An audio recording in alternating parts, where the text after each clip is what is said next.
இருந்த போது ஏற்க மறுத்தாள், அதுதான் பிடிவாதம். அவன் பிரிந்த போது பார்க்க துடித்தாள், அந்தோ பரிதாபம். பிரிவே காதலின் தண்டனையா, காதல் தோல்விய வேதனையா.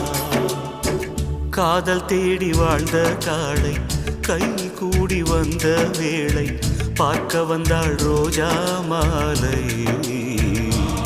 அவ பார்க்கும் முன்னே என்ன லீலை.